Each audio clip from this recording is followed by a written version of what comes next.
എന്നോട് ചില ആൾക്കാർ പറയും സാക്ഷ്യം പറയണമെന്ന് നിർത്താൻ പറ്റുമോ അച്ഛാന്ന് ചോദിച്ചു. ഞാൻ പറഞ്ഞു ഇറ്റ്സ് എ കോമൺ പ്ലാറ്റ്ഫോം. ജനങ്ങളുടെ ദൈവാനുഭവങ്ങൾ പറയാൻ വേണ്ടി നമ്മളൊരു അവസരം കൊടുക്കുന്നതാണ്. അതൊക്കെ ജോസഫത്തിന് അംഗീകരിക്കുന്നതൊന്നുമല്ല. അവരെ സംബന്ധിച്ചിടത്തോളം കറക്റ്റായിരിക്കും അത് സ്വകാര്യമായ ദൈവാനുഭവമല്ലേ. ഇപ്പം സ്വകാര്യമായ ദൈവാനുഭവം, ഇപ്പം ഇന്നലെ ഒരു ചേട്ടത്തി ഒരു സാക്ഷ്യം പറഞ്ഞാൽ അവർ അമ്മയോട് പറഞ്ഞ അമ്മ എൻ്റെ കൂടെ വരുന്നുണ്ടെന്ന് എനിക്ക് മനസ്സിലാവണം അമ്മേ, ഞാൻ ഒറ്റക്കാണെന്ന് പറഞ്ഞ്. ഈ ഒരു അവസ്ഥയിൽ ഞാൻ ഒറ്റക്കാണ്, അമ്മ എൻ്റെ കൂടെ വരുന്നുണ്ടെന്ന് എനിക്ക് മനസ്സിലാകണമെന്ന് പറഞ്ഞ്. വരുന്നുണ്ടെന്ന് അച്ഛനൊക്കെ പറയും, എല്ലാവരും പറയും, പക്ഷേ എനിക്ക് മനസ്സിലാവണമെന്ന് പറയും. അപ്പോൾ ഇവർ കണ്ണൂർ എത്തണമെങ്കിൽ 4 സ്ഥലത്ത് വെച്ചാണ് മഴവില്ല് വീശണത്. അവരത് ഇവിടെ വന്ന് പറയുമ്പോൾ ഞാനത് നിങ്ങളോട് പറയും, പക്ഷേ ആഫ്റ്റർ ഓൾ അതൊരു പ്രൈവറ്റ് എക്സ്പീരിയൻസാണ് അവരുടേത്. ആ മഴവില്ല് മാതാവ് തന്നെയായിരുന്നോ, മാതാവിൻ്റെ സന്ദേശമായിരുന്നോ, ഇവർക്കുള്ളതായിരുന്നോ, ഇവർ കണ്ടതായിരുന്നോ എന്നൊന്നും പറയാൻ ഞാൻ ആളല്ല. എന്താ കാര്യം? എനിക്കത് പറയണതിന് പരിമിതികളുണ്ട്. അത് അവരെ സംബന്ധിച്ചിടത്തോളം അവരുടെ ഫീലിംഗ് ലെവലാണ് വിഷയം, അവരുടെ ഫീലിംഗ് ലെവലാണ്. ഞാൻ കഴിഞ്ഞ ഡിസംബർ 15 ജോമോളോട് മാത്രമേ പറഞ്ഞിട്ടുള്ളൂ. ഡിസംബർ 15 വെളുപ്പിന് 4 മണിക്ക് ഉറങ്ങി എഴുന്നേറ്റിട്ടില്ല. അതൊക്കെ മുമ്പ് തന്നെ ഈ സിൽവർ ഗ്രേയിൽ അമ്മ ഇങ്ങനെ അടുത്ത് വന്ന് നിൽക്കുകയാണ്. എന്നോട് പറഞ്ഞ് കൊച്ചാവേ വീട്ടിലോട്ട് വരണില്ലേ എന്ന് ചോദിച്ചു. അതാണ് സ്വരം കേൾക്കാം നമുക്ക്. അപ്പോൾ എനിക്ക് മനസ്സിലായില്ല അതെന്താ വീട്ടിലോട്ട് വരുന്നില്ല എന്ന് ചോദിച്ചത് എന്താണെന്ന് എനിക്ക് മനസ്സിലായില്ല. ഞാൻ ഉടനെ എഴുന്നേറ്റ് ബൈബിൾ നോക്കി. അപ്പോൾ സക്കറിയാവിൻ്റെയും ബലിപീഠത്തിൻ്റെയും ദേവാലയത്തിന് ഇടയിൽ വെച്ച് വധിക്കപ്പെട്ട സക്കറിയ എന്ന് പറയും. അപ്പോൾ എനിക്ക് മനസ്സിലായി ദേവാലയത്തിൻ്റെ വിഷയം ബലിപീഠമാണ് വിഷയം എന്ന് പറയും. അപ്പോൾ എന്ന് വെച്ച് കഴിഞ്ഞാൽ ഞാൻ കുറേ ദിവസം ഇവിടെ ഛർദിലൊക്കെ ഇട്ട് ഭയങ്കര ഛർദിലും അല്ലാത്ത പനിയൊക്കെ ആയിട്ട് കിടപ്പരുന്നു. ശുശ്രൂഷയ്ക്ക് വരും, ഞാൻ നിങ്ങളെ അറിയിക്കത്തില്ല. ഇവിടെ ഒരു 1-2 പേർക്കൊക്കെ അറിയാൻ പറ്റത്തുള്ളൂ. പക്ഷേ ഞാൻ കുർബാന ചെല്ലത്തില്ല. കുർബാന ചെല്ലാതെ ഞാൻ സൈഡിലിരിക്കേ ഉള്ളു. അലക്ഷ്യത്തിനാണ് കുർബാനയിലുള്ളത്. അപ്പോൾ ഒരാഴ്ച മൊത്തം കുർബാന ചെല്ലിയില്ല, ഞാൻ കുർബാന കൂടുകയാണ് ചെയ്തത്. അപ്പം അത് ബലിപീഠത്തിലേക്ക് വരുന്നില്ലെന്നാണ് ചോദിക്കണത്. അപ്പം നമ്മുടെ മൈന്യൂട്ട് കാര്യങ്ങൾ പോലും അമ്മ ശ്രദ്ധിക്കാണ് പോണത്. ഇതൊരു പ്രൈവറ്റ് എക്സ്പീരിയൻസാണ്, ഇതിനെ ജനറലൈസ് ചെയ്യേണ്ട കാര്യമില്ല. പക്ഷേ എന്നെ സംബന്ധിച്ചിടത്തോളം സത്യമായ അനുഭവമാണ്. എന്നെ സംബന്ധിച്ചിടത്തോളം ഇത് സത്യമായ അനുഭവമാണ്. എനിക്കും അമ്മയ്ക്കും ഇൻ ബിറ്റ്വീൻ അസ് ഇതിൻ്റെ ഒരു വെലിഡിറ്റി, ഒബ്ജക്റ്റിവിറ്റി ഓക്കെയാണ്. പക്ഷെ കേൾക്കുന്നവർക്ക് ഓക്കെ ആകണമെന്ന് ഒരു നിർബന്ധവുമില്ല. നമ്മുടെ പ്ലാറ്റ്ഫോം എന്ന് പറയണത് എല്ലാവർക്കും അവരുടെ ദൈവാനുഭവങ്ങൾ പറയാനുള്ള പ്ലാറ്റ്ഫോമാണ്. എല്ലാവർക്കും അവരുടെ ദൈവാനുഭവങ്ങൾ വ്യത്യസ്തമായ തലത്തിലായിരിക്കും. അവരുടെയൊക്കെ നിലവാരമനുസരിച്ചുള്ള കമ്മ്യൂണിക്കേഷൻസാണ് ദൈവം തരണത്. പക്ഷെ ഒരു കാര്യം വ്യക്തമാണ്, ഇന്ന് ലോകത്ത് ഏറ്റവും കൂടുതൽ ദൈവാനുഭവങ്ങൾ ലഭിക്കുന്നത് ഉടമ്പടിയിലൂടെയാണ്. എന്താ കാര്യം? അതൊരു പങ്കാളിത്ത ആധ്യാത്മികതയാണ്. ഒരു ഭക്തൻ ഭഗവാൻ തമ്മിലുള്ള ആധ്യാത്മികതയല്ല. ഉടമ്പടി പങ്കുവെക്കുന്നത്, കാഴ്ചവെക്കുന്നത് ഒരു പങ്കാളിത്ത ആധ്യാത്മികതയാണ്. എന്ന് വെച്ച് കഴിഞ്ഞാൽ ഞാൻ നിനക്ക് വേണ്ടി ജീവിക്കും. ആ ജീവിക്കുന്നതിൻ്റെ വിഷയത്തിൽ ദൈവം എന്നോട് ആവശ്യപ്പെട്ടിരിക്കുന്നത് അവൻ പറയുന്നത് പോലെ തന്നെ, അല്ലാതെ എനിക്കിഷ്ടമുള്ള പോലെ ജീവിച്ചിട്ട് ദൈവത്തിൻ്റെ ഇഷ്ടമാണെന്ന് പറഞ്ഞ് അടിച്ചേൽപ്പിക്കുകയല്ല. അവൻ പറഞ്ഞ കാര്യമുണ്ട്, നിങ്ങൾ ലോകം മുഴുവനും പോകണം, എല്ലാ സൃഷ്ടികളോടും സുവിശേഷം പ്രസംഗിക്കണം. അത് പ്രധാനപ്പെട്ട കാര്യമാണ്. അതിനാണ് ഈ ഉടമ്പടിയിൽ 1-ാം സ്ഥാനം കൊടുത്തിരിക്കുന്നത്, സുവിശേഷ കൈമാറ്റത്തിന്. അതാണ് ഈ ജിയോ ചെയ്യണത്. എന്താ ചെയ്യണത്? എല്ലാ വീടുകളിലും നടന്നിട്ട് ഇനി വേറെ ഒരു കാര്യം പുള്ളിക്കാരൻ ചെയ്യും. പുള്ളിക്കാരൻ ചെയ്യണത് പുള്ളിക്കാരും വൈഫും കൂടി ഒരു 100 കുടുംബങ്ങളെ ദത്തെടുത്തിരിക്കുകയാണ്. അവർക്ക് ഒരു മാസത്തെ ആഹാര സാധനങ്ങൾ കൊടുക്കും. ഓരോ കുടുംബങ്ങൾക്കും, ദത്തെടുത്ത കുടുംബങ്ങൾക്കെല്ലാം ഒരു മാസം ആവശ്യമായ ഭക്ഷണപദാർത്ഥങ്ങൾ എത്തിച്ചു കൊടുക്കും, വളരെ പാവപ്പെട്ട കുടുംബങ്ങൾക്ക്. അപ്പോൾ എന്താ വിഷയം എന്ന് പറയുന്നത്, ജിയോ ഇവിടെ ഉടമ്പടി ഒപ്പിടുമ്പോൾ തന്നെ ഉടമ്പടി ഓക്കെയാവും. എന്താ കാര്യം, ഇതൊക്കെ ഇവൻ ചെയ്യുമെന്നുള്ളത് അമ്മയ്ക്ക് വിശ്വസിക്കാൻ കഴിയും. അതാണ് വിഷയം. അത് വിഷയമാണ്. ഒന്ന്, അയാളുടെ സ്റ്റാൻഡേർഡിൽ നിന്ന് താഴെ ഇറങ്ങി വന്നിട്ട് കർത്താവിന് വേണ്ടി വേല ചെയ്യാൻ വേണ്ടി അയാൾ, പിന്നെ ഇത് കൂടാതെ വേറെ കാര്യം കൂടെ ചെയ്യും. ഒരു ദിവസം 4 ജപമാല ചെല്ലും. ഒരു ദിവസം 4 ജപമാല ചെല്ലും. ആഴ്ചയിലൊരിക്കൽ അഖണ്ഡ ജപമാലയും ചെല്ലും, 1000 മണി ജപമാല. അപ്പോൾ പ്രാർത്ഥനാ ജീവിതം ഇതിൻ്റെ കൂടെ ഉണ്ട്. ഒരു ദിവസം 4 ജപമാല ചെല്ലും, ഒരാഴ്ചയിൽ അഖണ്ഡ ജപമാലയും ചെല്ലും. 100 കുടുംബങ്ങൾക്ക് ഒരു മാസത്തേക്കുള്ള ഭക്ഷണ പദാർത്ഥങ്ങൾ എത്തിച്ചു കൊടുക്കും. ഒരു മാസത്തേക്കാണ് ഒരു കുടുംബത്തിന്. 200 കുടുംബങ്ങളിൽ കർത്താവിൻ്റെ വചനങ്ങൾ എത്തിച്ചു കൊടുക്കും. അപ്പോൾ ഇങ്ങനെ പ്രേക്ഷിത പ്രവർത്തനത്തിൻ്റെ ഈ കൊമേഴ്സ്, ഇതാണ് ഞാൻ പറഞ്ഞ കൊമേഴ്സ്, വിനിമയം എന്ന് പറയേണ്ടത്. ഇത് ദൈവത്തിന് വേണ്ടി, ആത്മാക്കളുടെ വീണ്ടെടുപ്പിന് വേണ്ടി ചെയ്യുന്ന കാരണം, ക്രിസ്തുവിന് വേണ്ടി ചെയ്യുന്നത് കൊണ്ടും ആത്മാക്കളെ അടിസ്ഥാനപ്പെടുത്തി ചെയ്യുന്നത് കൊണ്ടും ഇതിൻ്റെ വിനിമയ മൂല്യമാണ്. ദൈവത്തിന് ഇങ്ങോട്ട് തരാനേ ഉണ്ടാകത്തുള്ളൂ. നമുക്ക് അങ്ങോട്ട് ദൈവം തന്നിരിക്കണ, അയാൾക്ക് കൊടുത്തിരിക്കണത് എന്താണ്? അയാൾ ആ ഒരു പരിപാടിയുമായിട്ട് മുന്നോട്ട് പോയി കഴിഞ്ഞപ്പോൾ ഈ കേസ്, ഒരു ദിവസം കേസുകൾ കമ്മീഷൻസ് വെച്ച്, ലീഗൽ കമ്മീഷൻസ് വെച്ചു. ആ ലീഗൽ കമ്മീഷൻസിൽ ഒരു കമ്മീഷൻ ഇയാളെ തെറ്റുകാരനായിട്ട് കണ്ടു, മറ്റേ കമ്മീഷൻ അയാളെ തെറ്റുകാരനല്ലെന്ന് കണ്ടു. കേസ് മുന്നോട്ട് പോയി. പക്ഷെ ഒരു സമയത്ത് എന്താ പറഞ്ഞ് അയാളെ വിളിച്ചിട്ട് പറഞ്ഞു, ജഡ്ജി പറഞ്ഞു, ജിയോ, യുവർ കേസ് സ്റ്റാൻഡ് കോസ്റ്റ് എന്ന് വെച്ച് കഴിഞ്ഞാൽ നിങ്ങളുടെ കേസ് തള്ളിപ്പോയിരിക്കണമെന്ന്. അപ്പം ഇതാണ് വിഷയം. അപ്പം ഈ വിഷയം ചെയ്യുമ്പോഴും ജിയോക്ക് കൊടുത്തിരിക്കുന്നത് ഒരു കേസ് തള്ളിപ്പോയത് തന്നെയാണ്. പക്ഷെ ജിയോ ചെയ്തുകൊണ്ടിരിക്കുന്നത്, ഈ ജീവിതകാലം മുഴുവൻ ചെയ്തുകൊണ്ടിരിക്കുന്നത് അതിനേക്കാൾ ഇരട്ടി പ്രേക്ഷിത പ്രവർത്തനങ്ങളാണ്. പരിശുദ്ധ അമ്മ ജീവനോടെ പ്രത്യക്ഷപ്പെട്ട ഈ അൾത്താരയിൽ രണ്ടാമതും സാക്ഷ്യം പറയുവാൻ എന്നെ അനുഗ്രഹിച്ചതിന് ഈശോപ്പയ്ക്കും പരിശുദ്ധ ദൈവമാതാവിനും കോടാനുകോടി നന്ദി പറയുന്നു. എൻ്റെ പേര് വിജയമ്മ. ഞാൻ കരുനാഗപ്പള്ളിയിൽ നിന്ന് വരുന്നു. 2023 ജൂൺ 22-ാം തീയതിയാണ് ഞാൻ ആദ്യമായി ഉടമ്പടി എടുത്തത്. ഞാൻ ഉടമ്പടി എടുക്കുന്നതിന് മുമ്പേ എൻ്റെ ബ്രസ്റ്റിനൊരു ക്യാൻസർ സ്ഥിരീകരിച്ചു.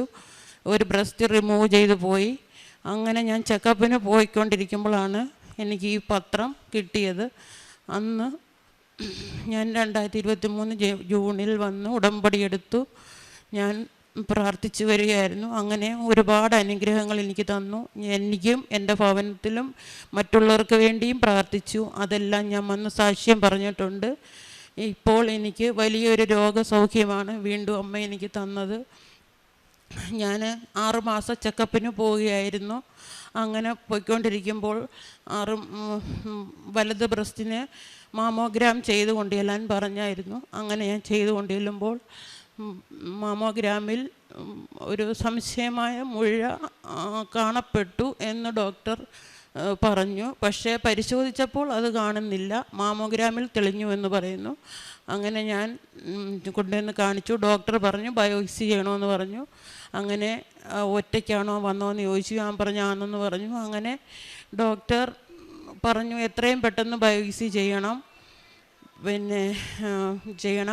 പെട്ടെന്ന് ട്രീറ്റ്മെൻറ്റ് തുടങ്ങണം, അതിന് തക്കവണക്ക് എത്രയും പെട്ടെന്ന് ബയോപ്സി ചെയ്യണമെന്ന് പറഞ്ഞു. അപ്പോൾ ഡോക്ടർ വിശദമായിട്ടെല്ലാം പറഞ്ഞു തന്നു. മാമോഗ്രാമിൽ ബേഡ്സ് 4 അതുകൊണ്ട് ബയോപ്സി ചെയ്തെങ്കിലേ പറ്റൂ, ട്രീറ്റ്മെൻറ്റ് പെട്ടെന്ന് ചെയ്യണം എന്നൊക്കെ എനിക്ക് പറഞ്ഞു തന്നു. അപ്പോൾ എനിക്ക് ഒരു വിഷമവും വന്നില്ല. ഞാൻ അവിടെ ഇരുന്നോട് പറഞ്ഞു ഞാനിപ്പോൾ ഉടമ്പടിയില്ല, എനിക്ക് അമ്മ ഒന്നും വരുത്തത്തില്ല, ഞാൻ ധൈര്യത്തെ ഇരുന്നു. അപ്പോൾ ഡോക്ടേഴ്സ് തമ്മിൽ ചർച്ച ചെയ്യുന്നുണ്ട്. അപ്പോൾ ഒരു ഡോക്ടറും തമ്മിൽ സംസാരിച്ചുകൊണ്ടിരിക്കുമ്പോൾ ഞാൻ ചോദിച്ചു, എന്താ ഡോക്ടറെ, കുഴപ്പം വല്ലതും ഉണ്ടോ? അന്നേരം പറഞ്ഞു, മറ്റേ ഡോക്ടർ പറയും പിന്നെ പെട്ടെന്ന് തന്നെ ട്രീറ്റ്മെൻറ്റ് വേണം എന്ന് പറഞ്ഞു. എന്നിട്ട് ഞാൻ വിഷമിച്ചില്ല. ഞാൻ പറഞ്ഞു, എൻ്റെ അമ്മ എൻ്റെ കൂടെ ഉണ്ടല്ലോ എന്ന്, ഞാൻ ഒറ്റയ്ക്കുവാണല്ലോ എന്ന് പറഞ്ഞു. അപ്പോൾ എല്ലാം പറഞ്ഞു കഴിഞ്ഞ് ഡോക്ടർ പറഞ്ഞു ഞാനും കൂടെ വരാൻ, വന്ന് ഡേറ്റ് ഇട്ടിട്ട് പോകാൻ പറഞ്ഞു. തിരുവനന്തപുരം മെഡിക്കൽ കോളേജിലാണ്, ഡേറ്റ് ഇട്ട് പോകാൻ പറഞ്ഞു. അങ്ങനെ ഡോക്ടേഴ്സും കൂടെ വന്നു, ഡേറ്റ് ഇട്ടു. അങ്ങനെ ഞാൻ പോയി. അങ്ങനെ ഡേറ്റ് ഇട്ടിട്ട് പോയി. ആ ഡേറ്റിന് വരാൻ പറഞ്ഞു. പോയി ഞാൻ അന്നേരം ഒന്നും എനിക്ക് വിഷമമില്ലായിരുന്നു. ബസ്സിൽ കയറി ഞാൻ ഇരിക്കുമ്പോൾ ഞാൻ ഇതുപോലെ ജപമാല കാണാതെ അറിയത്തില്ല എങ്കിലും ഞാൻ ജപമാല വെച്ച് നന്മ നിറഞ്ഞ മറിയമേ ചൊല്ലി ഇങ്ങനെ ചെല്ലിക്കൊണ്ടിരിക്കുമ്പോൾ എൻ്റെ കൂടെ ഒരു മുസ്ലിം സഹോദരിയുണ്ട്. ഞങ്ങൾ ഒരു സീറ്റേ ഇരിക്കുക. അപ്പം ഇരിക്കുമ്പോൾ അന്നേരം എൻ്റെ മനസ്സ് വിങ്ങി പൊട്ടി കണ്ണിങ്ങനെ നിറഞ്ഞൊഴുകാൻ തുടങ്ങി. എങ്കിലും പുറമേ കരയുന്നില്ല, ഉള്ളുകൊണ്ട് കരയാൻ തുടങ്ങി. അമ്മേ, എൻ്റെ രണ്ടാമത്തെ പ്രശ്നം പോവാണോ എന്ന് ഞാൻ ചോദിച്ചു. എന്നിട്ട് ഞാനിങ്ങനെ കണ്ണ് ഒഴുകി അങ്ങനെ ഇങ്ങനെ പോകുമ്പോൾ പിന്നെ എൻ്റെ കൂടെ ഇരുന്ന ആ ചേച്ചി ഞാൻ നോക്കുമ്പോൾ കാണാം എഴുന്നേറ്റ് അപ്പുറത്തെ സീറ്റേ പോയിരിക്കുന്നു, എൻ്റെ നേർക്കുള്ള സീറ്റേ പോയിരിക്കുന്നു. ഞങ്ങൾ രണ്ടുപേരേ ഉള്ളൂ, 3 സീറ്റുള്ള ആളിരിക്കുന്ന സീറ്റയിൽ. അപ്പോൾ ഞാൻ നോക്കുമ്പോൾ ആ സ്റ്റോപ്പിൽ നിന്ന് തന്നെ വേറൊരാൾ കയറി എൻ്റെ അടുത്ത് വന്നിരിക്കുന്നു. ഇരുന്നിട്ട് നേരെയല്ലിരിക്കുന്നത്, ചരിഞ്ഞിരുന്നിട്ട് എൻ്റെ മുഖത്തോട്ട് നോക്കുന്നു. അപ്പം ഞാൻ വിചാരിക്കും ഇതെന്താ നോക്കുന്നതെന്ന് വിചാരിച്ച് കരഞ്ഞുകൊണ്ടിരുന്ന ഞാൻ ആ ആളിനെ നോക്കിയപ്പം ഒരു വല്ലാത്ത ചിരി എന്നെ ചിരിച്ചിട്ട് എനിക്ക് ആ ചിരി ഇന്നും ഓർക്കുമ്പോൾ ഭയമാണ്. ചിരിക്കുന്നു ഞാൻ. എന്നിട്ട് കണ്ണുനീര് ആ വിങ്ങൽ മാറിയിട്ട് ഞാൻ ചോദിച്ചു, എന്താ എന്നെ നോക്കി ചിരിക്കുന്നതെന്ന് ചോദിച്ചു. അന്നേരം ആ ചേച്ചി ഈ പെന്തക്കോസ്ത് ചേച്ചിയായിരുന്നു. അപ്പോൾ എൻ്റെ നേരെ ഇരുന്നിട്ട് ചിരിച്ചിട്ട് ഞാൻ എന്താ ചിരിക്കുന്നതെന്ന് ചോദിച്ചിട്ട് പറഞ്ഞു, എന്താ വിഷമം മുഖത്തെന്ന് ചോദിച്ചു. ഞാൻ പറഞ്ഞു, ഞാൻ ഒറ്റയ്ക്കാണ്, ഇന്നതുപോലുള്ളതൊക്കെ ഒരു പേഷ്യൻ്റാണ്, വീണ്ടും ഒരു സംശയം ഡോക്ടർ പറഞ്ഞു എന്നൊക്കെ പറഞ്ഞു. എൻ്റെ കാര്യങ്ങൾ പറഞ്ഞപ്പം എന്നെ തലോടാൻ തുടങ്ങി, എൻ്റെ കയ്യിൽ തടവാൻ തുടങ്ങിയിട്ട് എന്നോട് ചോദിച്ചു, എന്തിനാ വിഷമിക്കുന്നേ, ജീവനോടെ ഉള്ളൊരു ദൈവം നമ്മുടെ കൂടെ ഇല്ലയോ എന്ന് ചോദിച്ചു. ഞാൻ പറഞ്ഞാൽ ഉണ്ട്, കർത്താവ് വിശ്വസിക്കായ വിശ്വാസമുണ്ട്. ഞാൻ പറഞ്ഞാൽ ഉണ്ട്, ഞാൻ ആലപ്പുഴ കൃപാസനത്തിൽ പോകുന്ന ഒരാളാണ് എന്ന് ഞാൻ പറഞ്ഞു. പിന്നെ എന്തിനാ വിഷമിക്കുന്നേ? പിന്നെ വിഷമിക്കേണ്ട ഒരു കാര്യവും ഇല്ല, കൈവിരിച്ച് കർത്താവിൻ്റെ മുമ്പിൽ പ്രാർത്ഥിക്കുക, അതാണ് നമുക്ക് വേണ്ടുന്നത്. വിഷമിക്കരുത്. എന്നിട്ട് എന്നെ തലോടുക, എന്നെ തടവുക, എന്നെ താടിക്ക് പിടിക്കുക. എനിക്കറിയത്തില്ല പിന്നെ ഞാൻ അറിഞ്ഞത് കൃപാസനം മാതാവ് ഈശോപ്പയും കൂടെ വന്നതാണെന്ന് പിന്നാണ് ഞാൻ അറിഞ്ഞത്. അങ്ങനെ 2 സ്റ്റോപ്പ് കഴിഞ്ഞപ്പോൾ എന്നെ ആശ്വസിപ്പിച്ച് എൻ്റെ പേരുമൊക്കെ ചോദിച്ചുകൊണ്ട് ഇറങ്ങി. അടുത്ത സ്റ്റോപ്പിൽ ഇറങ്ങിയിട്ട് എൻ്റെ ഷേക്ക് ഹാൻഡും തന്നിറങ്ങി. അത് കഴിഞ്ഞപ്പോൾ ഞാൻ ആ വിങ്ങി പൊട്ടിയിരുന്ന ഞാൻ പിന്നെ കരഞ്ഞില്ല. പിന്നെ എനിക്ക് ധൈര്യം വന്നു. ഞാൻ അങ്ങനെ ഒറ്റയ്ക്കും തിരുവനന്തപുരത്തു നിന്ന് കരുനാഗപ്പള്ളി വന്നിറങ്ങി. അങ്ങനെ ഞാൻ വീട്ടിൽ വന്നു. ഈ ഡോക്ടേഴ്സ് എന്നെ പറഞ്ഞതൊന്നും ഞാൻ വീട്ടിൽ പറഞ്ഞില്ല. ട്രീറ്റ്മെൻറ്റ് വേണമെന്നോ മറ്റൊന്നും പറഞ്ഞില്ല, ആരോടും ഒന്നും പറഞ്ഞു. എൻ്റെ ഹസ്ബൻഡിനോട് ഞാൻ ചോദിച്ചോ പറഞ്ഞാൽ ഇനിയും ചെക്കപ്പിന് ചെല്ലണം, അത്രയും മാത്രമേ ഞാൻ പറഞ്ഞുള്ളൂ, അല്ലാതെ ഒന്നും പറഞ്ഞില്ല. പറയാതെ ഞാൻ കുളിയൊക്കെ കഴിഞ്ഞ് മുറിയിൽ കയറി മെഴുകുതിരി കത്തിക്കുന്നിടത്ത് ചെന്ന് മാതാവിൻ്റെ അടുത്ത് ചെന്ന് ഞാൻ കരഞ്ഞ് പ്രാർത്ഥിച്ച്, മാതാവേ, ഞാൻ ഉടമ്പടിയില്ല, എനിക്കിനി ഒരു രോഗം വേണ്ട, ഞാൻ വർഷങ്ങളോളം ട്രീറ്റ്മെൻറ്റ് ചെയ്തും ആ ഒരു എനിക്ക് അതിൽ നിന്നും അമ്മ ഇനിയും രക്ഷിക്കണം, എനിക്കിനി അസുഖം വന്നിട്ട് എനിക്കിനിയും ചികിത്സിക്കണ്ട, എനിക്ക് അമ്മ അസുഖം വേണ്ട എന്ന് പറഞ്ഞു. അങ്ങനെ ഞാൻ ഒരുപാട് കാര്യം പറയുന്ന പോലെ അമ്മയെടുത്ത് പറഞ്ഞു. അങ്ങനെ ഞാൻ പ്രാർത്ഥിച്ച് പിന്നെ എനിക്ക് വിഷമമില്ലായിരുന്നു. അങ്ങനെ ബയോപ്സി ദിവസം വന്നു, ഞാനും എൻ്റെ ഹസ്ബൻഡിനോട് പോയി ബയോപ്സിക്ക് എടുത്തു. ഡോക്ടർ സ്കാൻ ചെയ്താണ്, മുഴ വലുതായിട്ട് പുറമേ കാണാനില്ല, സ്കാനിങ്ങിൽ വന്നതാണ്, അല്ല പുറമേ കാണാനില്ല. അങ്ങനെ ഡോക്ടേഴ്സ് ബയോപ്സിക്ക് എടുത്തു, അയച്ചു 10 ദിവസം കഴിഞ്ഞ് വരാൻ പറഞ്ഞു. അപ്പം ഞാൻ കാശ് രൂപം കയ്യിലുണ്ട്, ഉപ്പ് ഞാൻ സ്കാനിങ് എടുക്കുന്നതിൻ്റെ അടുത്ത് ഞാൻ ഇട്ടായിരുന്നു, വിശ്വാസ പ്രമാണം ചൊല്ലി പിന്നെ തൈലം തേച്ചിട്ടൊക്കെയാണ് ഞാൻ കയറിയത്. അങ്ങനെ ഞാൻ സ്കാൻ ചെയ്തു, ബയോപ്സിക്ക് എടുത്തു.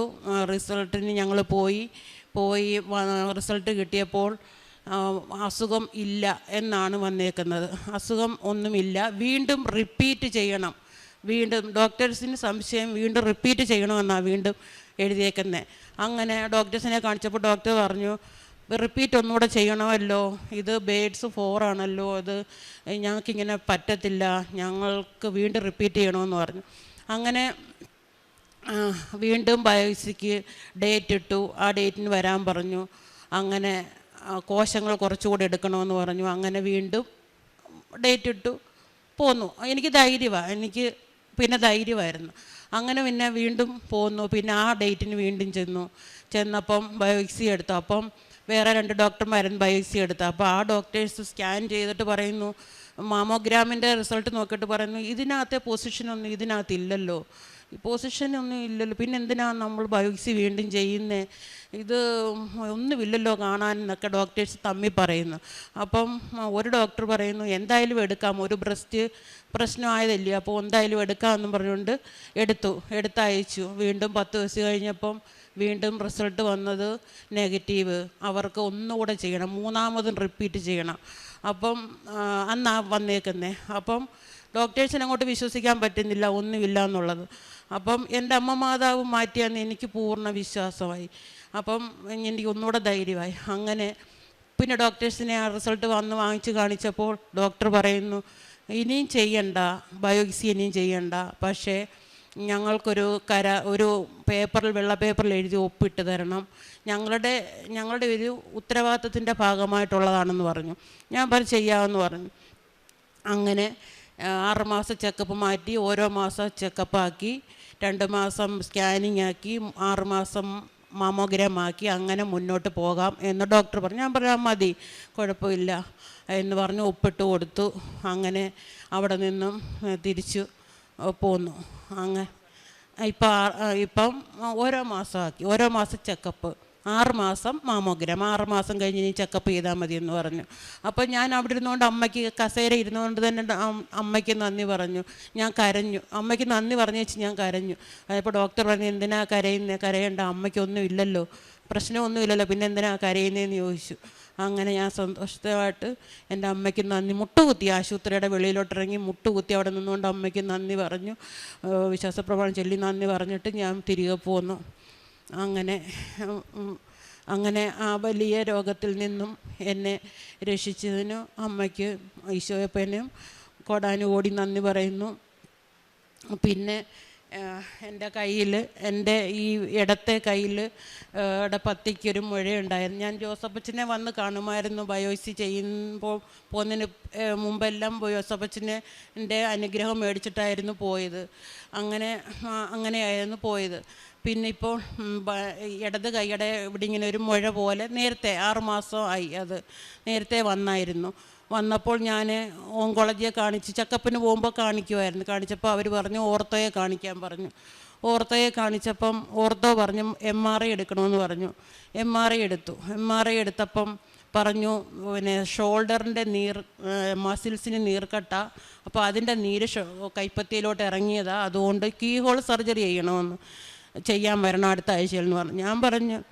ഞാൻ കേട്ടിട്ട് പോന്നു, വരാമെന്ന് പറഞ്ഞിട്ട് പോന്നു. പക്ഷേ ഞാൻ വീട്ടിൽ വന്നിട്ട് ഞാൻ അമ്മയോട് പറഞ്ഞു ഞാൻ ഇനി ഒരു സർജറിക്കും പോകത്തില്ല, എൻ്റെ ഒരു ബ്രസ്റ്റ് സർജറി കഴിഞ്ഞു, ഒരു നട്ടെല്ല് സർജറി കഴിഞ്ഞു, അത് നേരത്തെ 2019 എനിക്കങ്ങനെ ഒരുപാട് സർജറി കഴിഞ്ഞു, ഇനി ഞാൻ ഒരു സർജറിക്കും പോകത്തില്ല, എൻ്റെ അമ്മ എന്നെ ചികിത്സിച്ചാൽ മതി, അമ്മയുടെ ഉടമ്പടിയും അമ്മയും ചികിത്സിച്ചാൽ മതി എന്ന് പറഞ്ഞു. അങ്ങനെ ഞാൻ ഉടമ്പടി തൈലം പുരട്ടി പ്രാർത്ഥിച്ച് ഇപ്പോൾ ആ മുഴ എൻ്റെ കയ്യിലില്ല, പറ്റി. ഞാൻ കീഹോൾ സർജറിക്കും പോയില്ല, ഒന്നും പോയില്ല. ഞാൻ അമ്മയോട് പറഞ്ഞു എൻ്റെ മസിൽസിൻ്റെ നീർക്കെട്ട് മാറ്റി ആ മുഴ ഇല്ലാതാക്കി തരണമേ എന്ന് പറഞ്ഞു. ഇപ്പോൾ ഞാൻ സിസ്റ്ററെ കാണിച്ചു, ആ മുഴ വലിയൊരു മുഴയായിരുന്നു, ഇപ്പോൾ അതില്ല. അങ്ങനെ ആ അനുഗ്രഹത്തിനും ഈശോയ്ക്കും അമ്മ മാതാവിനും കോടാനുകോടി നന്ദി പറയുന്നു. പ്രേക്ഷിത പ്രവർത്തനമായിട്ട് ഞാൻ ഇവിടെ വരുമ്പോഴെല്ലാം പത്രം വാങ്ങിക്കൊണ്ടുപോകും. പോയി ഞാൻ ഹോസ്പിറ്റലിൽ പോകുമ്പോൾ കൊടുക്കും, കരുനാഗപ്പള്ളി സ്റ്റാൻഡിൽ കൊടുക്കും, ബസ് സ്റ്റോപ്പിൽ കൊടുക്കും. പിന്നെ പത്രം തീർന്നു കഴിയുമ്പോൾ എനിക്ക് വിഷമമാണ്, പത്രം തീർന്നു പോയല്ലോ എന്ന്. പിന്നെ ഞാൻ എൻ്റെ വീട്ടിൽ വന്നിട്ട് തിരിച്ചു പോകുമ്പോൾ മാതാവിൻ്റെ ഒരു രൂപമുള്ള ഒരു പള്ളിയുടെ ഫ്രണ്ടിലൊരു രൂപമുണ്ട്, അവിടെ ഈ മെഴുകുതിരി കത്തിക്കുന്നിടത്ത് അവിടെ ഞാൻ നോക്കുമ്പോൾ 2 കെട്ട് പത്രം ഇരിക്കുന്നു. ഞാൻ ഓട്ടോ നിർത്തിയിട്ട് ആ പത്രം എടുത്തുകൊണ്ട് പോയി ഞാൻ പോകുന്നിടത്തെല്ലാം കൊടുത്ത് എല്ലാവരുടെയും പറയും പരിശുദ്ധ അമ്മയുടെ അടുത്ത് നിങ്ങൾ പോകണം, കൃപാസനത്തിൽ പോകണം, എല്ലാത്തിനും ശാന്തി, എല്ലാത്തിനും അമ്മ പരിഹാരം ഉണ്ടാക്കി തരും. സഞ്ചാരി മാതാവാ. അങ്ങനെ എൻ്റെ അടുത്ത് വന്നു, എൻ്റെ ഈ ആശുപത്രിയിൽ പോയിട്ട് വന്നപ്പോൾ ആ വിവരം എല്ലാവരുടെയും പറയും. പത്രം ഇല്ലെങ്കിൽ ഞാൻ ഒരു സീറ്റായി ബസ്സിലിരിക്കുവാണെങ്കിൽ ആ സീറ്റിൽ ഇരിക്കുന്നവരോട്ട് ഞാൻ പരിചയപ്പെടും. എന്നിട്ട് അവരെ കൃപാസനത്തിലെ കാര്യങ്ങളെല്ലാം പറഞ്ഞ് മനസ്സിലാക്കി കൊടുക്കും. അങ്ങനെ അവർക്കും വിശ്വാസവും, അങ്ങനെ അവരും ദുഃഖത്തിൽപ്പെട്ടവരായിരിക്കും, അവരും പോകുമെന്ന് എന്നോട് പറയും. അങ്ങനെയാണ് പ്രേക്ഷിത പ്രവർത്തനം. പിന്നെ കാരുണ്യ പ്രവൃത്തികൾ, പ്രായമുള്ള അമ്മമാരെ, ആരുമില്ലാത്ത അമ്മമാരെ പാർപ്പിക്കുന്ന ഒരു വെള്ളകുന്നത്തൊരു വൃദ്ധസ്ഥാനം, അവിടെ പോയി ഞങ്ങളാൽ കഴിയുന്ന, ഞങ്ങൾ 2-3 പേരുണ്ട് ഉടമ്പടി എടുത്ത്, ഞങ്ങളെല്ലാവരും കൂടെ പോയി ആ അമ്മമാരെ കാണും, അവർക്ക് വേണ്ടുന്ന എല്ലാം വാങ്ങിക്കൊടുക്കും. ഇനി അടുത്ത മാസം പോകണമെന്ന് പറഞ്ഞിരിക്കുകയാണ്. അവിടെ ചെന്നപ്പോൾ അവിടുത്തെ മാനേജരും ഈ 8 വർഷമായിട്ട് ഈ കൃപാസനത്തിലെ ഉടമ്പടിയിലാണ് അദ്ദേഹം. ഞങ്ങളുടെ കാര്യങ്ങളെല്ലാം പറഞ്ഞു. അങ്ങനെ പിന്നെ തിരുവനന്തപുരത്ത് പോകുമ്പോൾ പാവപ്പെട്ട അമ്മമാരൊക്കെ ഉണ്ട്, അവർക്കൊക്കെയും പൈസ കൊടുക്കും, പത്രം കൊടുക്കും, ഉടമ്പടി ഉപ്പ് കൊടുക്കും. അങ്ങനെ നേർച്ച വസ്തു എല്ലാം കൊണ്ടുവന്ന് കീമോ ചെയ്ത ആൾക്കാർക്കൊക്കെ കൊടുക്കും. ആത്മീയ ജീവിതത്തിൽ ഞാൻ ഉടമ്പടി എടുത്ത് ദൈവവിശ്വാസിയായിരുന്നു. എങ്കിലും ഉടമ്പടി എടുത്തതിന് ശേഷം ഒരുപാട് ഈശോപ്പയും അമ്മയുടെയും കൂടെ എനിക്ക് മാറാൻ വയ്യ. ഒരു നേരം പോലും എനിക്ക് ഉടമ്പടി തീർന്നു കഴിയുമ്പോൾ 3 മാസം കഴിയുമ്പോൾ എനിക്ക് എത്രയും പെട്ടെന്ന് ഉടമ്പടി എടുക്കണമെന്നുള്ള ഒരു വിചാരമാണ് എനിക്ക്. ഇനി എൻ്റെ ജീവിതകാലം മുഴുവനും, എൻ്റെ മരണം വരെ എൻ്റെ അമ്മയുടെ ഈശോപ്പയുടെയും കൂടാണ് ഞാൻ ജീവിക്കുന്നത്. എൻ്റെ ഭവനത്തിൽ ഒരുപാട് അനുഗ്രഹങ്ങൾ, എൻ്റെ ഭവനത്തിലും ഞാൻ പ്രാർത്ഥിക്കുന്ന ഓരോ മക്കൾക്കും ഒരുപാട് അനുഗ്രഹങ്ങൾ കൊടുക്കുന്നുണ്ട്. ഓരോരുത്തരും വന്ന് എന്നോട് പറയുക, ഒന്ന് പ്രാർത്ഥിക്കണേ, ഒന്ന് പ്രാർത്ഥിക്കണേ. ഞാൻ പറഞ്ഞ്, ഞാൻ പ്രാർത്ഥിച്ചാൽ മാത്രമല്ല, നിങ്ങൾ പ്രാർത്ഥിച്ചാലും ഈശോപ്പായും കൃപാസനവും അമ്മയും കേൾക്കും. അങ്ങനെ ഞാൻ ഓരോരുത്തർക്കും വേണ്ടിയും പ്രാർത്ഥിക്കും. അതെല്ലാം അവർക്ക് സാധിച്ചു കൊടുക്കുകയും ചെയ്യും. അങ്ങനെ ഒരുപാട് അനുഗ്രഹങ്ങൾ അമ്മയും ഈശോപ്പായും ഞങ്ങൾക്കും എൻ്റെ ഭവനത്തിനും എൻ്റെ മക്കൾക്കും തന്നു, എല്ലാവർക്കും തരുന്നുണ്ട്. ഇതിനെല്ലാം ഈശോപ്പയ്ക്കും അമ്മയ്ക്കും ഒരുപാട് നന്ദി, കൊടാനുകൂടി നന്ദി പറയുന്നു. പിന്നെ ജപമാല ചൊല്ലും, ബൈബിള് വായിക്കും, അച്ഛൻ്റെ ധ്യാനങ്ങളെല്ലാം കേൾക്കും. അച്ഛൻ്റെ ധ്യാനങ്ങൾ കേട്ടാൽ എനിക്ക് മതി വരത്തില്ല. തീർന്നു കഴിയുമ്പോൾ അടുത്ത് എടുക്കും. ഞങ്ങളുടെ വീട്ടിൽ വഴക്കാ. എൻ്റെ ഹസ്ബൻഡ് ഒത്തിരി കേൾക്കുമ്പോൾ പറയുന്നത് നിർത്തുന്നുണ്ടോ എന്നൊക്കെ ചോദിക്കും.